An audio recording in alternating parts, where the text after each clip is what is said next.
Praise the Lord. Hallelujah hallelujah. సృష్టికర్త ప్రణాళిక ఇలా ఉండగా అడ్డుపడిన విరోధికి అపజయాలే మిగిలేనా. ఆలనీ అనుభవాలలో ఆత్మీయ పాఠాలే నేర్పించినావే. ఆలనీ అనుభవాలలో ఆత్మీయ పాఠాలే నేర్పించినావే. సృష్టికర్త ప్రణాళిక ఇలా ఉండగా అడ్డుపడిన విరోధికి అపజయాలే మిగిలేనా. Praise the lord.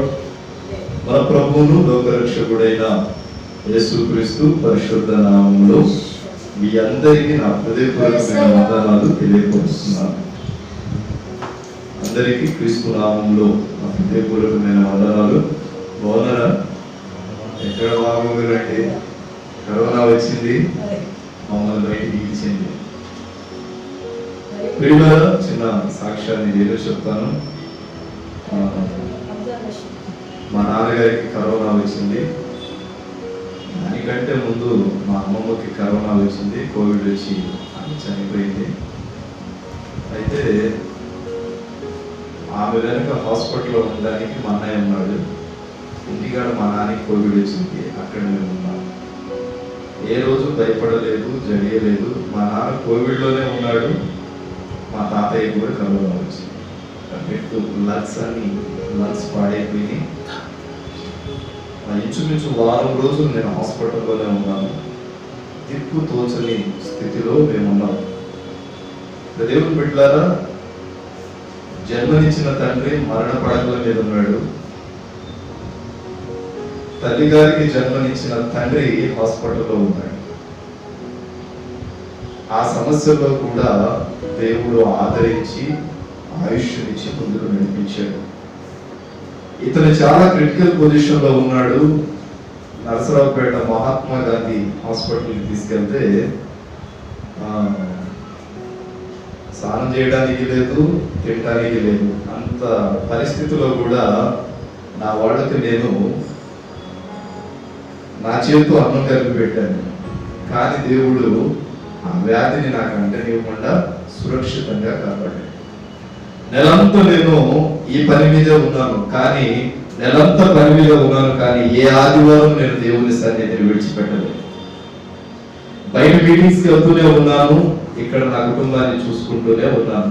2 నెలలు నేను దేవునితోనే ఉన్నాను అన్నవాడు చేతులు ఎత్తండి. ఆదివారం మందిరానికి వచ్చాను, ప్రభు దగ్గరే ఉన్నాను, నేను ఆదివారం ఎగ్గొట్టలేదు అనేవాళ్ళు ఉన్నారా? శుభం. అప్పుడు దేవుని బిడ్డలారా చెప్తున్నాను, శక్తి చేతనను కాక బలము చేత కాక ఇది నా ఆత్మ చేత జరుగును అన్న దేవుని మాట నెరవేర్చబడింది. పోయిన మాసంలో బాంబే పట్టణానికి, హైదరాబాద్ పరిసర ప్రాంతాల్లో సువార్త దండయాత్రకి నేను వెళ్ళాను. బాగా జర్నీలు చేసి ఫుల్ టైం. రాత్రి ఊరికి వచ్చాను. ఈరోజు ఉదయం మీ ముందున్నాను. అలుపెరుగని పోరాటాల్లో మనం ఉండి ఆయన పనిలో ఉన్నప్పుడు మన పిల్లలను దేవుడు కూడా తన రెక్కల నీడలో ఉంచుతాడు. నీవు నా పనిలో ఉంటేవి కనుక నేను నీ పనిలో ఉంటాను. నాకే చిన్న జ్వరం కూడా రాలేదు. ప్రభు నాకు ఆరోగ్యం ఇస్తున్నాడు అని నేను విశ్వసిస్తున్నాను. ప్రభు మాకు ఆరోగ్యం ఇస్తున్నాడు, మేము ఈ రీతిగా ఉన్నామంటే ఆయన కృప అన్నాడు. బిగ్గరగా స్తోత్రం చెల్లిద్దామా? మీరు లేదా? దేవుడు మీకు ఆరోగ్యం ఇవ్వలేదా? హల్లెలూయా హల్లెలూయా. పరిశుద్ధ గ్రంథంలో మనం వెళ్తే కొన్ని మాటలే నేను మీకు చెప్తాను. చాలా తక్కువ మాటలు చెప్తాను. ఎందుకంటే చాలా రోజుల తర్వాత తండ్రి ఇంటి నుండి వెళ్ళిపోయి మళ్ళీ ఎక్కడికి వచ్చాం? తప్పిపోయిన కుమారుడు ఏం చేశాడు? వచ్చారా? ఆగిపోయిన వాడు ఉన్నారా? తండ్రి ఇంటి విడిచిపెట్టిన వెంటనే శోధనలంట పెక్కుమన్నట్టు పట్టుకుంటే కదా, ఏ రోజైతే తండ్రి ఇంటికి మరలా చేస్తావో ఆ రోజు మరలా తండ్రి ప్రేమను పొందుకుంటామంట. మన గుంపులో ఎవరు తగ్గినట్టు, దేవుడు తన రాజ్యానికి తీసుకెళ్ళినట్టు లేదు. ఎందుకంటే ఇది 1000 ఏళ్ల పెళ్లి విందుకు భూలోకంలో పరలోకంలో కూడా పెళ్లి. 2.5 నెలలు మనం తండ్రి ఇంటిని విడిచిపెట్టి లోకం అనే ఊబిలో ఉన్నాం. 2.5 నెలల తర్వాత ప్రభు మరలా ఈ విధముగా కూడుకొనుటకు మనకు అవకాశం ఇచ్చాడు. మధ్యలో నాకు ఫోన్ కాల్స్ వచ్చాయి, బ్రదర్ మీరు రండి ఆదివారం ఆరాధనలు పెట్టండి అని అమ్మగారు చాలాసార్లు ఫోన్ చేశారు. కానీ అనుభూతి గడియలు ప్రభు చిత్తం ఒకటి స్థిరపరచబడి ఉండాలి. ఏ పని చేయాలన్నా దేవుని చిత్తం ఉండాలి. దేవుని చిత్తానుసారంగా ఉన్నాము. దేవుడు 12 గంటల దాకా లాక్డౌన్ అని, 2 గంటలని, 10 గంటలని పెట్టడం వలన మందిరాలు తెరవబడలేదు. కానీ ఆరాధన మాత్రం లైవ్ లో జరుగుతూనే ఉంది. మన గృహాల్లో ఆరాధించుకునే అద్భుతమైన అవకాశం దేవుడు మనకి ఇచ్చాడు. సాధారణంగా మనం దేవుని మందిరానికి వస్తేనే ఆరాధన చేస్తాం, ప్రార్థన చేసుకుంటాం. కానీ అది లేకుండా 2 నెలలు మన ఇళ్లలోనే ఉండి మన ఇంటిని ఏ దురాత్మ శక్తి ఆవరించకుండా ఉండేలాగా ప్రార్థన చేసుకోవడానికి ప్రభు ఏం చేశాడు? ఇచ్చాడా? ఇచ్చాడా? నాకైతే ఇచ్చాడు. మరి మీకు ఇచ్చాడో లేదో నాకు పరిశుద్ధ గ్రంథంలోకి మనం వెళ్దాం. త్వరగా మీకు 2 మాటలు నేను మీకు చెప్తాను. దేవుడు ఎవరి ప్రార్థన వింటాడు చెప్తాను. దేవుడు ఎవరి ప్రార్థన వింటాడు, ఇది నా అంశం. ఈరోజు మనము అయ్యా నాకు కోవిడ్ వచ్చింది, నాకు ఈ వ్యాధి వచ్చింది, ఆ వ్యాధి వచ్చింది అని మనం ప్రార్థన చేస్తూ ఉంటాం. కానీ అందరి ప్రార్థనలకు సమాధానం ఒకేసారి వచ్చిందా? వచ్చింది రావాలని మనం పరితపిస్తాము. కానీ ఎక్కడో ఒక చోట పప్పులో కాలు వేస్తాం. పరిశుద్ధ గ్రంథంని మనం పరిశీలన చేస్తే మొట్టమొదటి వ్యక్తి మనకు ఆది కాండములో నోహావు కనబడతాడు. అవునా? నోహావేనా? ఆది కాండములో సుపరిచితుడు. నేను మీకు రిఫరెన్స్ నెక్స్ట్ వీక్ చెప్తాను, టైం అయిపోతుంది. ఆది కాండమును పరిశీలన చేసి మనం చూస్తే ఆది కాండములో అత్యంత ప్రార్థనాపరుడు ఎవరు అంటే నోహావు కనబడతాడు. జలప్రళయం పుంజుకొస్తుంది. జలప్రళయం పుంజుకొస్తున్నప్పుడు అతను ఏం చేశాడు? ఓడ నిర్మించాడు. ఓడంటే అర్థం ఏంటి? ఓడంటే అర్థం ఏంటంటే ప్రార్థన. క్రైస్తవునికి దేవుడు ఓడ నిర్మించుకోరా, నీ కుటుంబాన్ని కాపాడుకోరా అని ఓడని స్థిరపరచుకోమన్నాడు. ఆ ఓడ ఏంటి అంటే తను ఇన్నాళ్ళు కార్చిన కన్నీళ్లకు ప్రతి గుర్తుగా ఆ ఓడ ప్రార్థన ఓడ. ఈరోజు కరోనా కాలంలో కూడా దేవుడు నిన్ను సురక్షితంగా కాచి కాపాడటానికి నీకు ఆయుష్యం ఇచ్చాడు కదా. అదేంటో తెలుసా? నీవు కార్చిన కన్నీళ్లు కాదంటారా? ఎంతమంది లోకాన్ని విడిచిపెట్టి వెళ్ళారు? 95 సంవత్సరాల వృద్ధాప్యంలో ఉన్న అమ్మగారు కరోనాను జయించిందంట. ఎన్ని సంవత్సరాలు? 95 సంవత్సరాలు. ఆమెకు గుండె జబ్బు ఉంది, లంగ్స్ పడిపోయాయి, కానీ ఆమె కరోనాని జయించింది. ఆమె ఒక మాట చెప్పిందంట డాక్టర్లకు, అయ్యా మీరు నన్ను బ్రతికిస్తారో లేదో తెలియదు, కానీ నా విశ్వాసం చొప్పున నా ప్రియుడు నన్ను బ్రతికిస్తాడు. ఇదిగో ఈ డేట్ పెట్టుకోండి, ఈ డేట్ కాలం నేను తిరిగి నా ఇంట్లో ఉంటాను. ఎక్కడ ఉంటా? ఇంట్లో ఉంటా. ఆమె ఒక డేట్ ఇచ్చింది. ఆ డేట్ కు ముందు రోజే ఆమె తన నేను బ్రతకడానికి గల కారణము నా ప్రియుడు. కొడుకులు ఎవరు రాలేదండి. కరోనా వచ్చింది, ఈ ముసలమ్మతో నాకెందుకని కొడుకులు ఎవరు హాస్పిటల్ దాకా రాలా. ఆమెను తీసుకెళ్లి క్వారంటైన్ సెంటర్ పంపించేశారు. అక్కడ నుండి తీసుకెళ్లి పెద్ద ఆసుపత్రికి పంపించేశారు.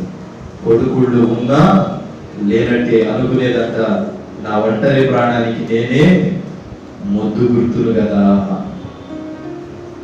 ప్రార్థన చేసుకుంటుంది. ఊర్లో ఒక వ్యక్తి ఉన్నాడంట. ఒక రాజుగారు ఉన్నారు. రాజుగారు అంటే ఈ మనిషిని రాజ్య సంస్థానంలో పనిచేయడానికి ఆశపడ్డాడు. రాజ్య సంస్థానంలో పనిచేయడానికి వెళ్ళినప్పుడు ఈ మొర్దెకై అక్కడ ఆయనకి ఇచ్చిన పోస్ట్ ఏంటి? మొర్దెకై ఏ పని చేస్తాడండి? బాడీ గార్డా, సెక్యూరిటీ గార్డా, వాచ్మెన్ కదా? వాచ్మెన్. మొర్దెకైకి ఒక ఆలోచన వచ్చింది, ఒక దర్శనం వచ్చింది. నాకు ఒక దర్శనం వచ్చింది, నేను వెళ్ళి రాజుగారికి చెప్తే నా మాట వింటాడా? విన్నాడు కదా. రాజుగారికి ఒక కళ వచ్చింది, అది అందరినీ అడిగాడు. అందరినీ అడిగి రాజు గారు చివరికి వచ్చేసరికి మొర్దెకై దగ్గరికి వచ్చి ఆయన అడిగారంట. ఆ మంత్రులు ఎవరో ఒకడు చెప్పి ఉంటారు, ఈయన చెప్తాడు అని చెప్పారు.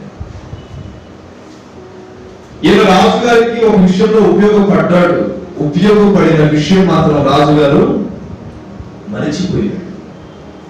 మరిచిపోయినప్పుడు ఈ మొర్దెకై ఏం చేశాడు అంటే తను చేసిన ఆ యొక్క సహాయాన్ని రాజు మరిచిపోయిన తరువాత మొర్దెకై అక్కడే ఉన్నాడు. రాజు గారికి ఒక సంవత్సరం ఒక ప్రతిమను ఇవ్వాల్సిన సమయం వచ్చింది. రాజ్యంలో ఎవరు బాగుంటారు, ఎవరు గెలుస్తారు అని అందరినీ పరిశీలన చేసుకుంటూ వస్తున్నప్పుడు ఒక మంత్రి వచ్చి రాజుకు అన్నాడంట. ఏమని? అయ్యా ఫలానా రోజు మీకు బాగా ఉపయోగపడ్డాడు, మిమ్మల్ని సహాయం చేశాడు, మీ ప్రాణాన్ని రక్షించాడు కదా, మరి ఆయన్ని మీరెందుకు గౌరవ ప్రథములు ఇవ్వట్లేదు అన్నారు. ఈ మొర్దెకై మీద ఇంకొక పరువుడు వెళ్ళి సాక్ష్యం చెప్పాడు. అయ్యా, మొర్దెకై ఇలా చేస్తున్నాడు, మాట వినట్లేదు, ఇలా ఉన్నాడు, అలా ఉన్నాడు, మొత్తం చెప్పాడు. అది చూసి రాజుగారికి ఆయన సహాయం చేసిన సహాయాన్ని మర్చిపోయాడు. అతని మీద కోపము. ఒకరోజు ఈ వ్యవహారం అంతా నడుస్తూ ఉండగా రాజు చెవిన పడింది, ఫలానా రోజు నేను సింహాసనాన్ని అధిష్ఠించడానికి ముందు నాకు సహాయం చేసిన వ్యక్తి ఉన్నాడు, అతన్ని నేను అలంకరించాలి అనుకున్నాడు మనసులో. రాజ సింహాసనాన్ని స్థిరపరిచాడు. రాజ సింహాసనం మీద రాజు కూర్చునే వైఢంబరాలన్నిటినీ ఏర్పాటు చేసుకొని మొర్దెకైని పిలిపించి అతన్ని కూర్చోబెట్టి తలపాగా పెట్టాడు. ఏదో చేయించినది వెండి బంగారం చేత చేయించి, నీవు నా యొక్క విషయములో న్యాయం చేసావు, అంటే నాకు సహాయం చేశావు కాబట్టి ఇదిగో నీకు ప్రతిఫలిస్తున్నానని ఆ మొర్దెకైని తీసుకెళ్ళి ఎక్కడ పెట్టాడో తెలుసా? సింహాసనం మీద పెట్టాడు. మొర్దెకై ఎవరు? వాచ్మెన్. పనికి వస్తాడా? వాడు సరిగ్గా పని చేస్తే ముచ్చుకుంటారు, లేకపోతే నోటికి రాని బూతులు మన వాచ్మెన్ ఎత్తాడతాం. రాజు యొక్క సంస్థానానికి వాచ్మెన్ ఎత్తుడు, పోయిపోయి రాజు సంస్థానానికి ఇతడు వారసుడు అయ్యాడంటే కారణం ఏంటి? బహుశా అనుకుని ఉంటాడు, ప్రభువా ఈ రోజు నేను ఇక్కడ ఉన్నాను, కానీ నిన్ను నమ్ముకున్నాను, నువ్వు నన్ను ఏదో ఒక రోజు ఒక ఉన్నత స్థానంలో ఉంచే తీరుతావని ప్రార్థన చేసుకున్నాడు. కన్నీటితో తన పడకను తడుపుకున్నాడేమో. రాజ్య సంస్థానానికి వారసుడుగా పిలువబడ్డాడు. రాజు చేత ఉన్నత ప్రతిభను పొందినవాడు మొర్దెకై. ఈరోజు నీ ప్రార్థన దేవుడు విన్నాడా? తొందర చేస్తాం, ఆదుబాదులు చేస్తాం. పరలోకమందున్న మా తండ్రి, నీ నామం పరిశుద్ధపరచబడుగాక, నాకు ఈ సహాయం చేయము, ఆమేన్. ఈ ప్రార్థనకు దేవుడు ఎక్కడ తీర్పునివ్వాలి? ఈ ప్రార్థనకు దేవుడు ఎక్కడ ఆశీర్వాదం ఇవ్వాలి? ఊరికి వెళ్ళేటప్పుడు కళ్ళు మూసుకుంటా, ప్రభునికి స్తోత్రం, దాని ప్రయాణంలో తోడుగా ఉండండి, ఆమేన్. నువ్వు చేసే జర్నీ ఎన్ని కిలోమీటర్లు? 100 కిలోమీటర్లు. నువ్వు చేసే ప్రార్థన ఎన్ని నిమిషాలు? 1 నిమిషం. అన్ఎక్స్పెక్టెడ్ గా ఏదైనా జరిగితే మళ్ళీ ఏమంటాం? దేవుడు ఈ రోజు నా మీద తన దృష్టిని ఉంచలేదు కాబట్టి నేను ఏ టైంలో బయటకు వచ్చాను. మనమే ఏ గడియలు బయటకు వచ్చాము అంటే యేసు ప్రభువులో కూడా ఉంటుంది ఆ గడియలు. నా ప్రియులారా, ఈ ప్రార్థన ఆయన వినాలి. అమ్మ చెప్పింది కదా, కొన్ని దినాలు ఏకాంతంగా ఆయనతో స్తుతించుకొనుటకు స్మరించుకొనుటకు వృద్ధురాలైన నాకే దేవుడు ఏమిచ్చాడు? అవకాశం ఇచ్చాడు. మరి నీ పరిస్థితి ఏంటో? నోహు ఓడను కట్టడానికి కొన్ని రాత్రులు ప్రలాపించాడు. మొర్దెకై సింహాసనాన్ని అధిరించడానికి కొన్ని రాత్రులు ప్రలాపించాడు. వారి ప్రార్థనకు దేవుడు సమాధానం ఇచ్చాడు. మరి నీ ప్రార్థన పరిస్థితి ఏంటి?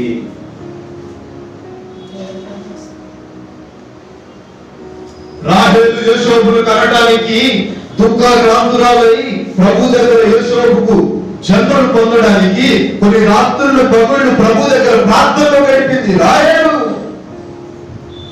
లేరంటారా? సమూయేలు జన్మను పొందడానికి హన్నా దేవుని సన్నిధిలో ప్రలాపించింది. ప్రార్థన చేసుకునే ఒక పట్టుదల, తీర్మానం. అయ్యో పాపినైన నన్ను కరుణించు. ఒక మాట చదవండి, యెషయా గ్రంథం 49వ అధ్యాయం 1వ వాక్యం. యెషయా గ్రంథం 49వ అధ్యాయం 1వ వాక్యం. నా మాటలు వినుడి, దూరములో ఉన్న జనములారా ఆలకించుడి. నేను గర్భమును పుట్టగా నే యెహోవా నన్ను పిలిచెను. తల్లి నన్ను ఒడిలో పెట్టుకొనినది మొదలుకొని ఆయన నా నామము జ్ఞాపకము చేసుకుని. Praise Lord. నేను చెప్తున్న ఈ సాక్ష్యం, ఈ వాక్యము నీకు సమర్పించబడిందా? నేను గర్భంలో పరవాసిగా ఉన్నప్పుడే నా ప్రభువు నన్ను పిలుచుకున్నాడు. నేను గర్భంలో రూపింపబడక ముందే నా దేవుడు నన్ను నిర్ణయించుకున్నాడు. ఈరోజు సేవ చేయడానికి చాలా మంది బిడ్డలు సదయపడుతూ ఉంటారు. సేవలు నెగ్గుతాము నెగ్గము, నెగ్గుతాము నెగ్గము. దేవుని పిలుపుంటే నెగ్గుతావు, దేవుని పిలుపు లేకపోతే పడిపోవడం. నేను గర్భములో ఉన్నప్పుడే పరవాసిగానే నా ప్రభువు నన్ను పట్టుకున్నాడు. యెషయా గ్రంథం ప్రవచన గ్రంథం, ప్రవచన వాక్యములు నెరవేర్చగలిగిన గ్రంథం. ఇదిగో దావీదు పట్టణం వల్ల లోకరక్షకుడు పుట్టబోతున్నాడు. ఇదిగో ఆమె గర్భావతి అయి శిశువును కనెను. మొట్టమొదటి నువ్వు చేయవలసింది దేవునితో ఉండాలండి. మొదలుగా దేవునితో ఉండడం, దేవునితో ఉండటం ఏంటన్నా? ఆయన దగ్గర కూర్చోవాలా? అవును, కూర్చొని ప్రార్థనలో ఏకీభవించు. దేవునితో కొంత సమయం వ్యవధి నీవు. అప్పుడు దేవుడు అంటాడు, నువ్వు నా దగ్గర ఉంటున్నావు కాబట్టి ఇదిగో నీకు నేను ప్రతిఫలాన్ని. దేవునితో ఉండకుండా టీవీ చేత సోషల్ మీడియాతో ఎడిట్ అయిపోయి కాలాన్ని వృధాగా గడిపిస్తూ ఉంటాం. రచ్చబండల మీద ఇక్కడ అక్కడ కూర్చొని సమయాన్ని వృధా చేసుకుంటున్నావు. దేవునితో గడపవలసిన దేవుని కుమారుడు సాధన గడపడం ప్రారంభిస్తున్నాడు. దేవునికి దగ్గర కావలసిన దేవుని కుమారుడు దూరమైపోతూ ఉన్నాడు. మరి తండ్రి ఏడవడా, తెగులు రావా? చెప్పండి, తండ్రి ఏడవడా? నాతో గడుపురా, నాతో కొంచెం గడపరా. శారీరక సంబంధమైన తల్లిదండ్రులే మనతో కొంచెం టైం గడపడరా మాతో అని ప్రతిమలు అడుగుంటారు. మరి ఆత్మీయ తండ్రి పరిస్థితి ఏంటి?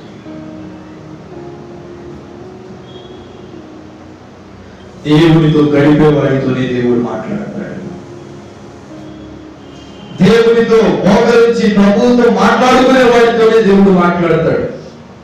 ఈరోజు ప్రతి కుటుంబంలో ప్రార్థన లేదు, ప్రభుతో అంగరాజు మొరపెట్టే ఆ అనుభవం లేదు, కుటుంబ ఆరాధన లేదు, దేవునితో సమర్పణ లేదు. సమర్పణ లేని జీవితాలు కోకల్లలుగా ఉన్నాయి. ఏదో బ్రతుకుతున్నాం, ఏదో ఆరాధిస్తున్నాం, ఏదో స్తుతిస్తున్నాం, ఏదో నవ్వుతున్నాం. ఆచార భక్తిలోనే ఉన్నాం. ఏ భక్తిలో? సాంప్రదాయ భక్తిలోనే ఉన్నాం. నా ముందోళ్ళు నమ్మారు, వాళ్ళు వెళ్ళిపోయారు, నేను కూడా నమ్మాలి, కొబ్బరికాయ పట్టాలి, లేకపోతే యేసుప్రభు మాలేసుకోవాలి, అయిపోయింది. నేను బాగానే ఉన్నా.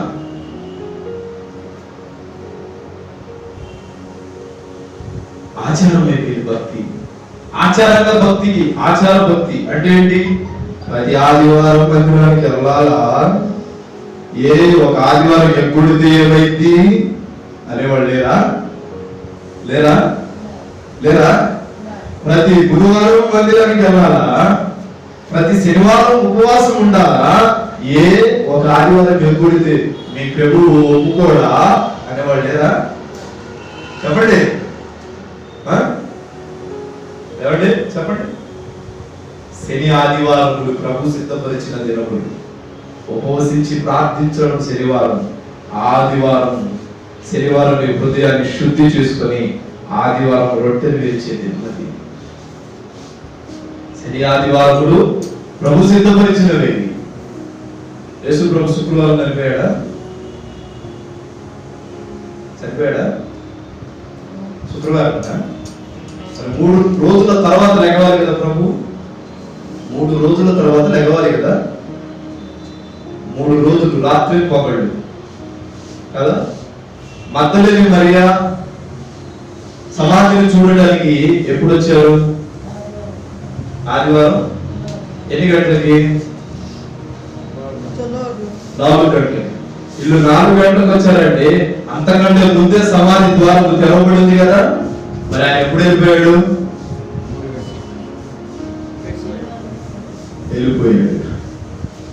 యేసు ప్రభు ఎప్పుడు సిలువ వేయబడ్డాడు? శుక్రవారమే. కానీ 3 రోజులు ఉండాలి సమాధిలో కదా. బుధవారం, గురువారం, శుక్రవారం. 3 రోజులు రాత్రి మొదలు అయిపోయినాయా? శనివారం ఆయన లేసి ఆయన పని ఆయన చేసుకొని వెళ్ళాడా లేదా? ఎప్పుడు లేచాడు అనేది లేదు, కానీ ఆయన సమాధి తెరవబడింది. మనుష్య కుమారుడు పునరుద్ధారణ జరిగింది అన్నాడు. అప్పుడు యేసు ప్రభు శుక్రవారం సిలువ వేయబడ్డాడు, కానీ దానికంటే ముందే ఆయన సమాధిని అధిరోహించాడు. యెరూషలేము ప్రాకారాలు చాలా స్పష్టంగా చెప్తున్నాయి. గోడల మీద రాసి ఉంటుంది. మనం చదివే బైబిల్, ఈ బైబిల్కి ఒరిజినల్ బైబిల్కి చాలా తేడా ఉంటుంది. 3 రాత్రి పగళ్ళు ఆయన ఉండాలి. 3 రాత్రి పగళ్ళు ఆయన సమాధిలో ఉండాలి. ఉండాలి అంటే శుక్రవారం, గురువారం, శనివారం. 3 రాత్రులు అయిపోయింది కదా. శనివారం రాత్రికి ఆయన ఏ టైంకి లేచాడో తెలియదు, కానీ లేచి తెల్లవారుతూ ఉన్నప్పుడు సుగంధ ద్రవ్యములు తీసుకొని వెళ్ళాడు. అప్పటికే రాయి పెకిలించబడింది. కాబట్టి కొంతమంది శుక్రవారం ఉపవాసం ఉన్నారు. దేవుడు సిద్ధపరిచిన దినాలలో ప్రాముఖ్యమైనది 2: శనివారం, ఆదివారం. అంటే 7వ రోజు మొదటి రోజు. 7వ రోజు ఏంటి?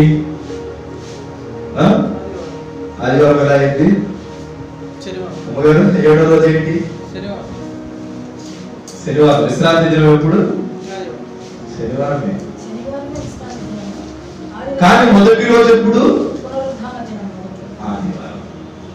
శని ఆదివారంలో దేవునికి ఇష్టమైన దినం. 7వ రోజు శనివారం, మొదటి రోజు శనివారం. 7వ రోజు అయితే మొట్టమొదటి రోజు ఎక్కడి చేత ప్రారంభమైంది? మీకు ఇక్కడ పట్టికలో తప్పించాడు. అదిగో మొట్టమొదటి రోజు ఎప్పుడు? ఆదివారం. 1, 2, 3, 4, 5, 6, 7. 7వ రోజు ఏంటి? 7వ రోజు ఏంటి? విశ్రాంతి. అంటే ఆ రోజు కూడా దేవుడు సిద్ధపరిచిన దినమే. 7 దినములు లేదా మొదటి దినము నా దేవుని మందిరములో నేను గడపాలి. శని ఆదివారములు ప్రభు సిద్ధపరిచిన దినాలు. శనివారం కూడా చాలా మంది ఉపవాసాలు ఉండకుండా సొంత పనుల్లో ఎక్కువ బిజీ షెడ్యూల్ వేసుకుంటారు. శనివారం ఉపవసించి ప్రార్థన చేసుకుంటే దేవుని దయాహస్తం వారి మీదకి వచ్చింది. మొట్టమొదటిది దేవునితో ఉండాలంట, రెండవది దేవుని వాక్యములో బ్రతకాలంట. ఆది యందు వాక్యం ఉండేది, వాక్యము దేవుని యందు ఉండేది, వాక్యమే దేవుడై ఉన్నాడంట. రెండవది ఏం చేయాలి? ఒకటి దేవునితో ఉన్నాం, రెండవది దేవుని వాక్యముతో. ఈరోజు నేను బ్రతికి ఉన్నాను అంటే నన్ను 6 సంవత్సరాల క్రితము 7 సంవత్సరాల క్రితము నేను ఒక మాటకు లోబడ్డాను. ఆ మాటే నన్ను ఇప్పటిదాకా బ్రతికిస్తుంది. మీ ఎక్స్పీరియన్స్ కూడా ఉంటాయి దేవుని మందిరం వచ్చేది. మీరు దేవుని నమ్ముకుని ఎన్ని సంవత్సరాలు? 30 సంవత్సరాల? అధిక బలం అంటే 50 సంవత్సరాలు. అవునా? అప్పుడు నేను నమ్ముకున్నాను, దేవుని వాక్యాన్ని బట్టి బ్రతుకుతున్నాను. దేవుడు పెట్టాడు. దేవుడు నీ ప్రార్థన వినడానికి ఆశతో ఎదురుచూస్తున్నాడు. నీతో మాట్లాడటానికి ఆశతో. మొట్టమొదటిది ఆయనతో మనం కొంచెం టైం స్పెండ్ చేయాలి. మన పిల్లలతో టైం స్పెండ్ చేయకపోతే వాళ్ళు ఏ విధంగా లోక ఆశలో పడిపోయి లోకపు పనిలో వాళ్ళు నిమగ్నమైపోతారు. మనం కూడా దేవుడితో టైం స్పెండ్ చేయకపోతే మన పరిస్థితి కూడా అదేనండి. వాళ్ళు తెలియకుండా తప్పు చేస్తారు, మనం తెలిసే తప్పు చేస్తాం. బాప్తిసం ఇచ్చేటప్పుడు అన్ని ప్రమాణాలు చేస్తాం. ప్రభు దగ్గర ఉంటా, ప్రభుతో ఉంటాను, ప్రార్థనలో ఉంటాను, రొట్టె విరుచుడు ఏదో ఉంటాను, సావాసంలో ఉంటాను, అక్కడ ఉంటాను, ఇక్కడ ఉంటానని అన్నిటికీ మనం తీర్మానం చేశాం కదా. దావీదంట ఒకసారి తీర్మానం చేశాడంట, చేసిన తీర్మానం మర్చిపోయాడంట. మర్చిపోయినప్పుడు ప్రభు నన్ను ఆశీర్వదించు అని ప్రార్థన చేస్తూ ఉంటే ప్రభు విసిగిపోయి ఒక మాట అన్నాడంట, ఒకప్పుడు ఒక తీర్మానం చేసావు, మరి ఆ తీర్మానం పరిస్థితి ఏంటి అన్నాడు. ఏనా ఎప్పుడు ప్రభు అన్నాడు. చెప్తున్నా భాషలో ఫ్రెండ్స్ కూడా ఉన్నాయి. తీర్మానం చేసుకున్నాడు, తీర్మానాన్ని మర్చిపోయాడు. దేవుడు అంటాడు, ఆ తీర్మానాన్ని బట్టి ప్రార్థన చేయి. ఆ తీర్మానం అయిపోయిన తర్వాత మరలా నేను అప్పుడు ఆ తీర్మానం ప్రార్థన చేసుకుంటే ప్రభు అని. తీర్మానం మర్చిపోయే కాడికి నువ్వు ప్రమాణాలు తీర్మానాలు చేయకూడదురా. చేయకపోతే ఏమైంది? ఏం కాదు. తీర్మానం చేసి నేను ఉంటా నేను ఇలా చేస్తా అలా చేస్తానని బాధలు గుద్దుకుందాం. ఇది వంశపారంపర్యంగా నీకు నేను శాపాన్ని అనుగ్రహిస్తాను. ప్రతి ఆదివారం దేవుని మందిరానికి వస్తున్నాను, ప్రభు దగ్గర తీర్మానం చేస్తామని అంటారు.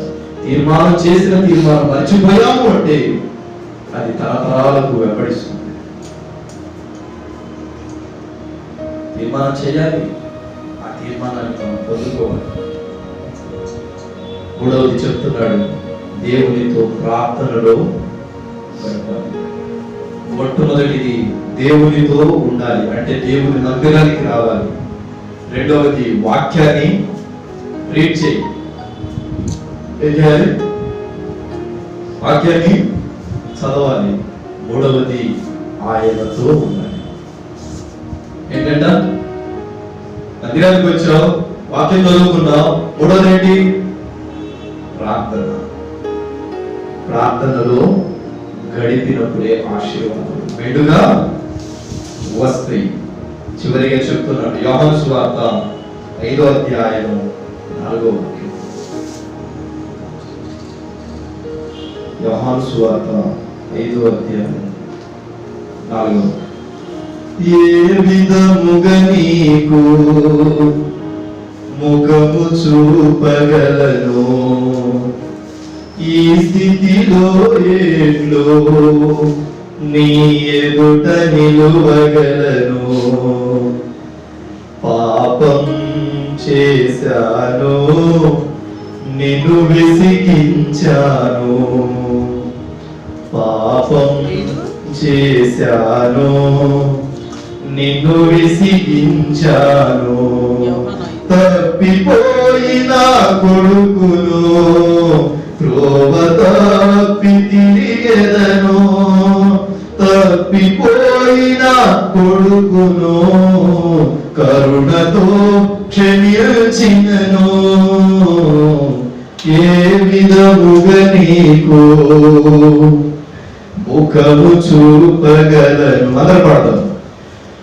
ఈ స్థితిలో ఎట్లు నీ ఎదుట నిలువగలను పాపం చేశాను నిన్ను విసిగించాను పాపం చేశాను నిన్ను విసిగించాను తప్పిపోయిన కొడుకును త్రోవ తప్పి తిరిగెదను తప్పిపోయిన కొడుకును కరుణతో క్షమించినను ఏ విధముగా నీకు ముఖము చూపగలము. లేదా మీ విశ్వాసం మీ మాటలు పాపం చేయలేదా పాప వాంఛతో నిన్ను విడచి పరుగు తీసి తిని పావనుడని పరుగు తీసే పనులు చేసి తిని ఏంటంట ఏ వాంఛ అంటే ఏంటి కోరిక పాప వాంఛతో నిన్ను విడచి వాంఛ హృదయంలో కలిగినప్పుడు దేవుడిని అయినా సరే వదిలేస్తా పాప వాంఛతో నిన్ను విడచి పరుగు తీసి తిని పావనుడని పరుగు తీసే పనులు చేసి తిని ఏ పనులంట పరుగు తీసే పని యోగ్యతను కోల్పోతిని మరణ వచ్చి ఉంటిని తప్పిపోయిన కొడుకును కరుణతో క్షమించినను తప్పిపోయిన కొడుకును కరుణతో క్షమించినను ఏ విధముగా నీకు ముఖము చూపగలను ఈ స్థితిలో ఎట్లు నీ ఎదుట నిలువగలను. మా వాళ్ళు బలహీన పడినప్పుడు దేవుడు నాకు చూపించిన మాట ఇది. చాలా ఏడ్చుకున్నాం. సమస్య వచ్చి పడిపోయింది అంటే మనం తప్పు చేస్తే దేవుడు మనల్ని వదిలేస్తే పడతాం. ఏ విధముగా నేను నీకు దూరం అయ్యాను, ఈ స్థితిలో నా మొహం నీకు ఎలా చూపిస్తాను. పాపం చేశాను, నిన్ను విసిగించాను కాబట్టి నన్ను నీవు విసుక్కున్నావు. తప్పిపోయిన బిడ్డను కరుణతో నన్ను క్షమించావు. నా ప్రియదేవుడు బిడ్డలారా, నా మాట ముగించడానికి వస్తున్నాను.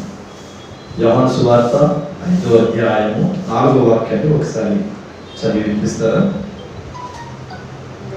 మంటపములో రోగులు, గుడ్డివారు, మోచకాలు చేతులు గలవారు గుంపులుగా పడి ఉండేది.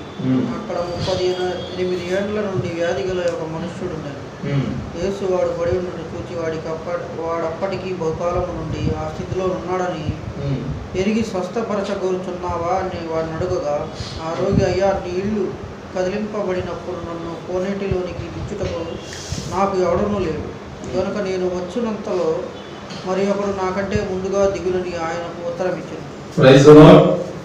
పరిశుద్ధ గ్రంథాన్ని పరిశోధన చేస్తే అక్కడ మెయిన్ పాయింట్స్ ఏంటంటే విజయం, రెండవది ప్రేమ, మూడవది త్యాగం, 4 ఆరోగ్యం, 5 ఆహారం. 2019వ సంవత్సరంలో 1100 మంది 10th క్లాస్ స్టూడెంట్స్ చనిపోయారు. దేనికి 10th ఫెయిల్ అయిపోతానేమోనని ఊరేసుకొని భయముతో తల్లిదండ్రులకు మొహం కూడా చూపించకుండా 1100 మంది చనిపోయారు. ఎక్కడో తెలుసా? అనే దాంట్లోనే, ఆంధ్ర తెలంగాణ. ఎంతమంది? 1100 మంది. లెక్కగా అయినోళ్ళు, లెక్కకి కాలేవాళ్ళు ఇంకెంతమంది ఉన్నారు? ఈరోజు యేసు ప్రభు కూడా తెలుసుకోకుండా, యేసు ప్రభు రాకడ కూడా తెలుసుకోకుండా చాలా మంది చనిపోతున్నారు. వాళ్ళలో మనం కూడా దౌర్భాగ్యపు స్థితి పట్టినోళ్ళులాగా కాలయాపన చేస్తున్నాం. దేవుడిని నమ్ముకుంటే ఆశీర్వాదం అని తెలుసు, పరలోకం అని తెలుసు, సమస్త క్రియలన్నిటికీ ఆయనే మూల పురుషుడని తెలుసు, కానీ నమ్మడానికి మాత్రం రావట్లేదు. చర్చికి వెళ్దాం రాదా అంటే అంటారు, చర్చికి వస్తే నిష్ఠగా ఉంటారు, చర్చికి వస్తే వాక్యం వినాలి, చర్చికి వస్తే 3 గంటల సేపు బయటికి రాకూడదు, ఇవన్నీ అంటారు. కానీ చర్చికి వస్తే వచ్చే ప్రయోజనాలు ఏమి వాళ్ళకి సరిగా తెలియదు. చెప్తున్నాను కదా, ప్రార్థన చేయి. ఎంత పెద్ద సమస్యనైనా సరే నా ప్రభువు నీకు విడుదలను చేస్తాడు. ఈ కరోనా సెకండ్ వేవ్ వల్ల మన చర్చిలోనే చాలా మంది సాక్షులు ఉన్నారు. కాబట్టి వాళ్ళ జీవితాల్లో వేరు చేసిన దేవుడు, వాళ్ళతో మాట్లాడిన దేవుడు నీతో మాట్లాడడా? మాట్లాడతాడు. నేను రక్షించడా? రక్షించాడు. ప్రతి సమస్యకు పరిష్కారము ఆయన యందే స్థిరీకరించు. కనుక ఈ మాటలు హృదయమందు విశ్వసించండి.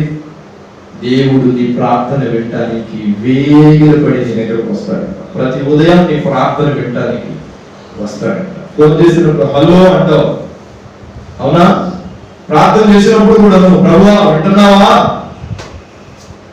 వింటున్నాను రా బిడ్డ. సరే, ఇది ఇది ఇది ఇది మరియమ్మ ఎలా చెప్పింది, యేసు ఇలా అన్నాడు, ఇది ఇది విషయాలు ఇవి. ఏం చెప్పమంటావురా?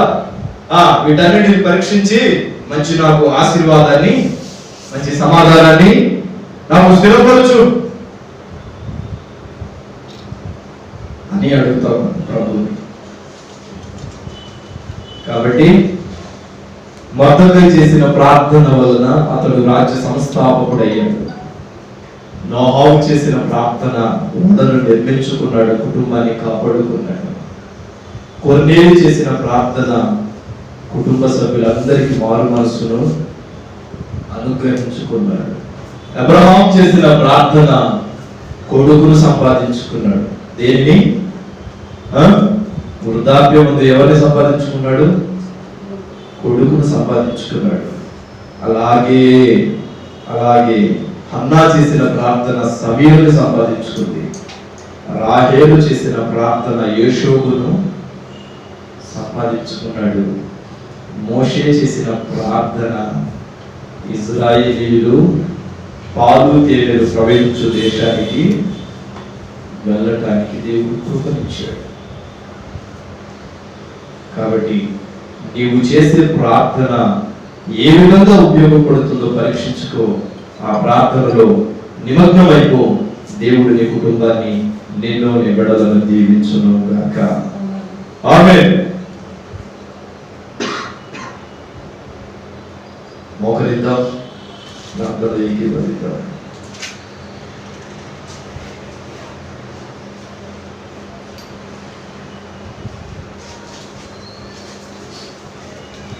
ప్రార్థనలోకి వెళ్తాం. ప్రభువా స్తోత్రం స్తోత్రం స్తోత్రం. కృప కలిగిన దేవానికి స్తోత్రం స్తోత్రం స్తోత్రం. ఆశీర్వదించు ఆశీర్వదించు ఆశీర్వదించు. నన్ను ముట్టండి ప్రభువా, నన్ను తాకండి, నా కుటుంబ సమస్యలను మీరు అణిచివేయండి. నువ్వు అడుగుతావా? ప్రభు నీ దగ్గరికి రావడానికి సిద్ధంగా ఉన్నాడు. కానాను యాత్రలోనా కాపరివై నన్ను కాచావు, నా తోడు నీవై తెలిసి నీవాను నడిపించావు. షకీన మేఘమా నా యేసయ్యా కురిపించావు కృపామృతము నాపై షకీన మేఘమా నా యేసయ్యా కురిపించావు కృపామృతము నాపై కానాను యాత్రలోనా కాపరివై నన్ను కాచావు నా తోడు నీవైయుండి నీ మార్గము నడిపించావు ముందెన్నడు నేనెరుగని మార్గములలో ఊహించని కష్టాలు ఎదురైన వేళలు కష్టాలలో నాకు విజయము దయచేసి నన్ను క్రమపరిచి నీ చిత్తమున ఏచావు కష్టాలలో నాకు వినయము నేర్పించి నన్ను క్రమపరిచి నీ చిత్తమున ఏచావు కానాను యాత్రలోనా కాపరివై నన్ను కాచావు నా తోడు నీవైయుండి నీ వాక్కుతో నడిపించావు షకీన మేఘమా నా యేసయ్యా కురిపించావు కృపామృతము నాపై షకీన మేఘమా నా యేసయ్యా కురిపించావు కృపామృతము నాపై. ప్రేమ కలిగిన తండ్రి, మహోపకారులు చేయగలిగిన దేవా, మహాగరుడాని పరిశుద్ధ నామానికి వందనాలు. ఈ మొదటి ఆరాధనలో నీ సన్నిధిని ఆశ్రయించుటకు నీ కృపను మాకు ఇచ్చిన విధానం బట్టి వందనాలు. ఈ చిత్తమును జ్ఞాపకం చేసుకు ఆశీర్వదించండి, బలపరచండి. మేలులతో, మహిమతో, కృపతో, ఆత్మతో, దివ్యలతో పరిశుద్ధాత్మ చేత నింపమని ప్రార్థన చేస్తున్నాడు. దేవా, మీరెంతైనా నమ్మదగిన వాడవు, నీవెంతైనా కృప కలిగిన దేవుడవు, కరుణా సంపన్నుడవు. ప్రభు నీకు స్తోత్రాలు. ఈ మధ్యాహ్న కాల సమయము మా ప్రార్థన చెవియొగ్గండి. ఎంతమంది బిడ్డలైతే ఈ శబ్దాంతరము ద్వారా నీ మాటలు విన్నారు, వారి జీవితాలను కట్టమని ప్రార్థన చేస్తున్నాను. ప్రభువా, ఏ తెగులు నిగుడాలను సమీపించదని లేఖనం చెప్పింది. అలాగునే ప్రభు, తెగులు సమీపించినను నీ దీర్ఘాయువును మాకు పోసి మమ్మల్ని బ్రతికించిన దేవా, నీ పాదములను వేలాది వందనములు చెల్లించుచున్నాను.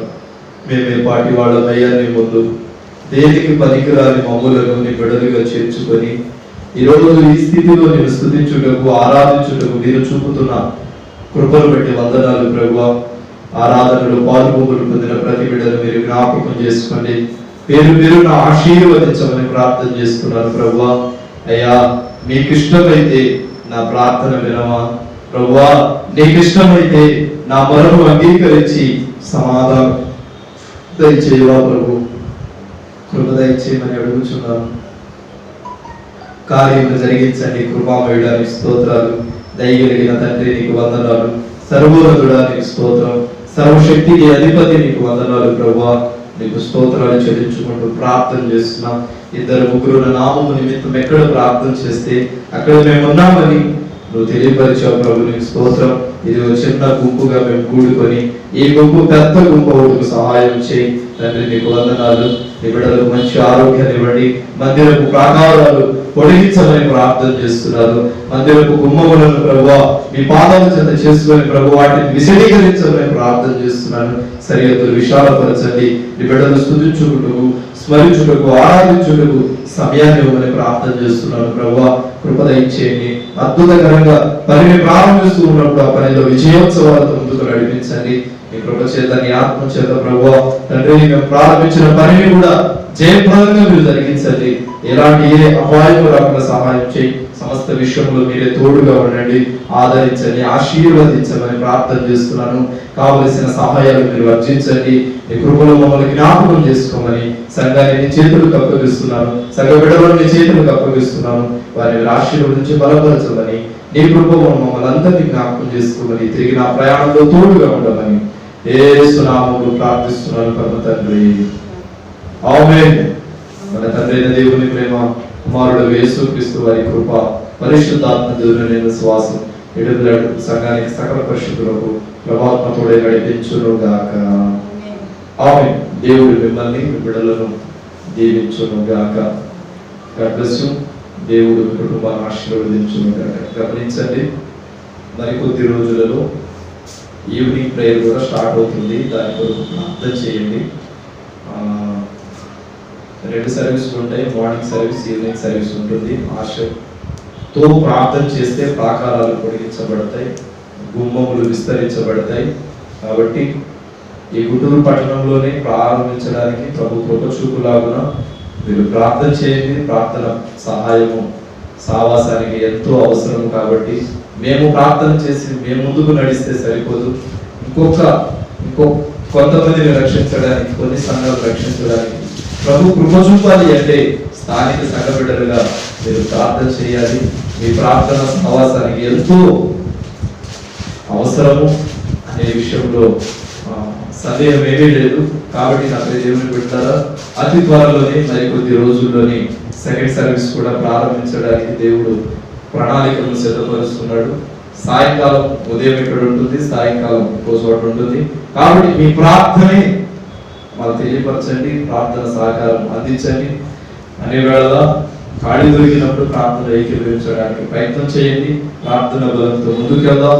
అనేక ఆత్మలను రక్షించే ఒక భారమైన పని మన చేత దేవుడు మన మీద మోపాడు అనే విషయాన్ని విశ్వసిద్దాం. ఆ పనిని పూనుకుందాం.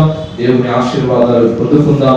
మనం పొందుకోవడం కాదు, కానీ ఇతరులకు, అన్యులకు కూడా ఆశీర్వాదాలు పొందుకునేటట్టు చేయటమే దేవుని ప్రేమ అనే విషయం చెప్పడంలో సందేహం లేదు. కాబట్టి ప్రతి విషయం ముందు ప్రభు యొక్క ఆ విషయాన్ని చర్చిద్దాం. దేవుడు వాటిని నెరవేర్చడానికి వేగిరపడి ప్రార్థన చేద్దాం. ప్రభు కృపనిచ్చి ఆ విషయాల్లో ముందుకు నడిపించును గాక. ఆమేన్. చిత్త మీద బాగా కూర్చున్నాం. అంతవరకు దేవుని మహాకృప మీకు తోడై ఉండును గాక. ఆమేన్. ప్రతి విశ్రాంతి దినము తెల్ల బట్టలు కంపల్సరీ వేసుకోవాలి. తెల్ల బట్టలు వేసుకొని పరిశుద్ధ దేవుని శరీరాన్ని రొట్టె తినాలి. చెప్తున్నాను కదా, వైట్ ఉండాలి, లేకపోతే వైట్ షర్ట్ అయినా ఉండాలి. వస్త్ర అలంకరణ, తెల్లటి బట్టలు పరిశుద్ధాత్మకు, పరిశుద్ధతకు సాదృశ్యం. మీరు అవి వేసుకోలేదు అంటే మీరు ఇంకా అపరిశుద్ధులుగానే దేవుని ఎక్కడో చోట తప్పు చేస్తున్నారు అని దేవుడు కూడా అనుకుంటాడు. కాబట్టి దేవుని శరీరాన్ని తీసుకునే మనము జాగ్రత్తగా, పరిశుద్ధంగా తీసుకోవాలి.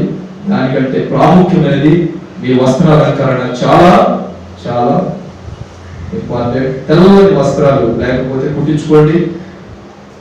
పరిశుద్ధ బల్లారాధనకి అవి చాలా ఉపయోగపడుతుంది. దేవుడు దీవించును. మీ హృదయపూర్వకమైన కానుకలు ప్రభు పరిచర్యకు అందించవలసిందిగా ప్రభు పేరట బ్రదర్ బి అభిషేక్ గారు, నాగేశ్వరం తండా, మాచవరం మండలం, గుంటూరు జిల్లా. మా ఫోన్ నెంబర్ 7659018230.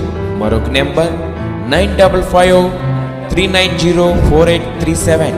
మా ఛానల్ని సబ్స్క్రైబ్ చేసుకోండి, లైక్ చేయండి, షేర్ చేయండి, పక్కనున్న బెల్ ఐకాన్ని క్లిక్ చేయండి.